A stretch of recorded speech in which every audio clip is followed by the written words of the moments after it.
देखिए ये सारे हमारे पुराने साथी भी हैं, हमारे लीडर भी हैं लुधियाना के। देखिए मेरे संबंध तो मतलब मैं कल आशु जी पूछ रहे थे कि भवानीपुर वाले भी कहते हैं, मलेरकोटला वाले भी, लुधियाना वाले भी, अमेठी वाले भी। और मेरा ये सौभाग्य है कि जो मेरे आदर्श पुरुष थे राजीव गांधी जी, मेरे को उन्हीं को सीट को रिप्रेजेंट करने का मौका मिला। मैनिफेस्टो पे वोट मांगने चाहिए थे, वो धार्मिक भावनाएं लोगों की भड़का के वोट मांग रही थी।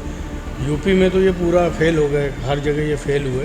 तो ये उनको देखना है कि रेल सेफ्टी के लिए काम करें, क्योंकि हम लोगों के ज़माने में रेल का बजट अलग पेश होता था। इन्होंने सब क्लब कर दिया। अब किसी को पता ही नहीं लगता कि रेल के अंदर क्या हो रहा है, क्या नहीं हो रहा। पंजाब के अंदर हिंदू और सिखों का रिश्ता वही है जो नाखून से मांस का रिश्ता होता है। हम लोग इनके गुरु तेग बहादुर जी जो हिंद की चादर कहलाए जाते हैं, ये उसी भावना से यहाँ पंजाब चलेगा। वो मतलब चले गए, उनकी इच्छा थी, चले गए, ठीक है। ये सवाल उनसे पूछिए, ये मेरे सवाल नहीं है। तो पॉलिसीज़ को इस तरह बनाना चाहिए कि जिससे कि लेबर को भी फ़ायदा होगा, इंडस्ट्री मालिक को भी फ़ायदा हो, उससे आम जन को फ़ायदा हो उसका।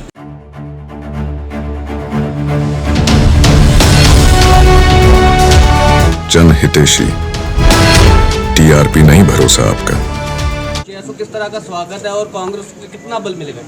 नहीं, देखिए ये सारे हमारे पुराने साथी भी हैं, हमारे लीडर भी हैं लुधियाना के। तो मैं सबका तो इनका आभार व्यक्त करता हूँ कि उन्होंने एक प्रोग्राम रखा मेरे लिए कि मैं यहाँ पे बहुत ज़्यादा मैंने अपनी पॉलिटिक्स कभी किया नहीं पंजाब में, क्योंकि मेरा एक फील्ड उत्तर प्रदेश रहा है। तो यहाँ की पॉलिटिक्स यही, हमारे लीडर हैं, यही सब करते हैं यहाँ पे।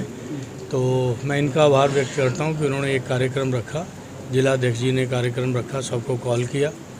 तो मैं इनका, आशु जी का, डावर साहब का, बैज जी का, जो यहाँ पे और भी तमाम हमारे लोग यहाँ पे इकट्ठे हुए हैं, कुछ हमारे सीनियर लोग भी यहाँ खड़े हैं जिनके साथ मैंने यूथ कांग्रेस में यहाँ काम किया लुधियाना में, मैं सबका आभार व्यक्त करता हूँ। सर, लुधियाना के पुराने संबंध रहे हैं तो जी कि स्पेशल यहाँ पे इसीलिए। देखिए मेरे संबंध तो मतलब मैं कल आशु जी पूछ रहे थे कि भवानीपुर वाले भी कहते हैं, मलेरकोटला वाले भी, लुधियाना वाले भी, अमेठी वाले भी। तो मेरा लाइफ का स्पैन जो रहा, मैं पैदा हुआ भवानीपुर में, प्राइमरी एजुकेशन मेरी मलेरकोटला में हुई। उसके बाद मैं 9th में यहाँ आ गया तो SDP स्कूल में पढ़ा। उसके बाद मैंने आर्य कॉलेज से ग्रेजुएशन करी। ग्रेजुएशन करते ही मैं चला गया राजीव जी के संपर्क में। तो वहाँ से फिर मैंने 83 से संभाला काम वहाँ का। तो अभी टिल डेट मैं वहीं काम कर रहा हूँ। और मेरा ये सौभाग्य है कि जो मेरे आदर्श पुरुष थे राजीव गांधी जी, मेरे को उन्हीं को सीट को रिप्रेजेंट करने का मौका मिला। इससे बड़ी किसी कांग्रेस वर्कर के लिए कोई खुशी की बात नहीं हो सकती, इससे बड़ा कोई तोहफा नहीं हो सकता। सर, यूपी में जिस तरह का बदलाव इस बार देखने को मिला, तो लगता है कि आगे आने वाले विधानसभा चुनाव में भी ये परिवर्तन? नहीं, बदलाव निश्चित रूप से होगा, क्योंकि वोट का डिवीज़न रुका है। बीजेपी जब वोट का डिवीज़न होता है तब तक उसका लाभ उठाती है। अदरवाइज़ क्योंकि उनको अपने मैनिफेस्टो पे वोट मांगने चाहिए थे, वो धार्मिक भावनाएं लोगों की भड़का के वोट मांग रही थी। यूपी में तो ये पूरा फेल हो गए, हर जगह ये फेल हुए। तो ये है, तो धार्मिक आज लोग समझदार हो गए कि धर्म के नाम पे वोट नहीं मांगना चाहिए, अपने काम के आधार पे वोट मांगना चाहिए। पश्चिम बंगाल में भी आज रेल हादसा हुआ है। जी जी, ये देखिए उनकी सरकार पिछले 10 साल से अभी भी वो सरकार बनाए हुए हैं बैसाखी के सहारे। तो ये उनको देखना है कि रेल सेफ्टी के लिए काम करें, क्योंकि हम लोगों के ज़माने में रेल का बजट अलग पेश होता था।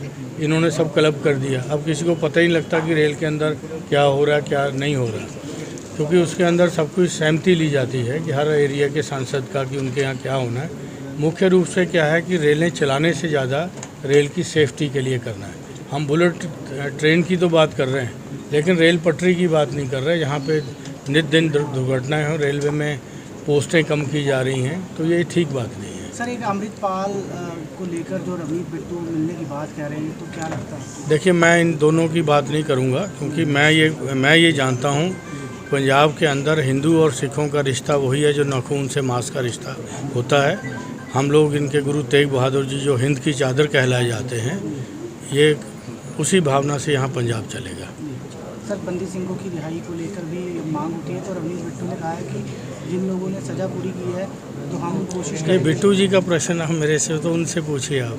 बीजेपी में चले गए तो कांग्रेस में? हाँ तो ठीक है, वो मतलब चले गए, उनकी इच्छा थी, चले गए, ठीक है, ये सवाल उनसे पूछिए, ये मेरे सवाल नहीं है। सर पंजाब अब सरकार मैं ज़्यादातर यूपी में रहा हूँ, पंजाब की डे टू डे पॉलिटिक्स से, क्योंकि जो आपकी ये न्यूज़ छपती हैं तो हमारे यूपी में नहीं छपती हैं वो, ठीक है। मैं यूपी से ज़्यादा कंसर्न हूँ।